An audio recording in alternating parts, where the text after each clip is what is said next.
Another week, another Sunday suggestion. This week, I am suggesting the band called Rush. And Rush is a huge classic rock band, progressive rock band. They put out music for 40 years, toured for 40 years. I mean, they're in the Hall of Fame, Rock and Roll Hall of Fame. Incredible band.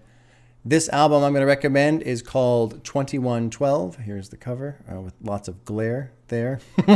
Look, you can even see me in the reflection. Wow, fascinating. 2112 is significant for Rush because the previous album that they had released, this came out in 1976, which was before I was born, before you were born, is before everyone was born, which is surprising how they came out with an album before anyone existed. The previous album that they had released was called A Caress of Steel, which is an album I love. The last two tracks I feel like are incredible, but it bombed when it came out. It did not do well at all. It was very, what's the word? I don't want to say progressive, but conceptual. Very conceptual album. This is also a conceptual album, and it just did not do well.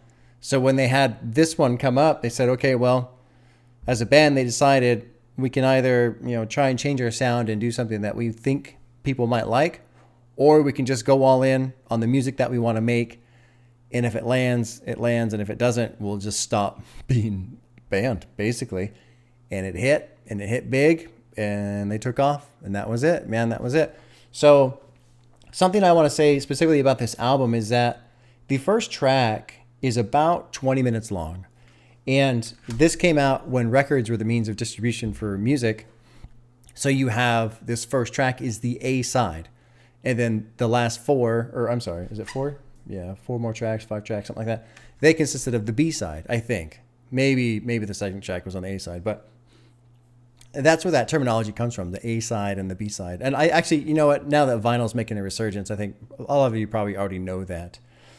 But that opening track, 2112, the title track, is cool because even though it's 18 or 20 minutes long, it's made up of little chapters and it tells this whole little story. So hopefully you guys will get into that. It's completely different from Tool, very different from Rage Against the Machine. So it's a big shift in sound. It is older, so it might sound a little dated to you as well.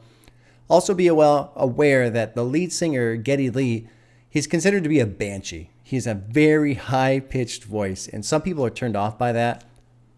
There you go. Just fair warning. So if you feel yourself being uncomfortable or just not liking his voice, you're not alone. That's kind of somewhat common for people who don't get into Rush, unfortunately. But I ask you to, if you can, push through that. Listen to the music. Listen to, especially that opening track, 2112. It's incredible how much it changes through that one cut and just alters and goes through these different chapters. It's fantastic. If you listened to last week's album, which was Aenima by Tool, leave comments. Let me know. It's one of my favorite albums. What did you think? What were some of your favorite songs? Did you listen to it multiple times? Let me know. I want to know. And we'll see you guys next week.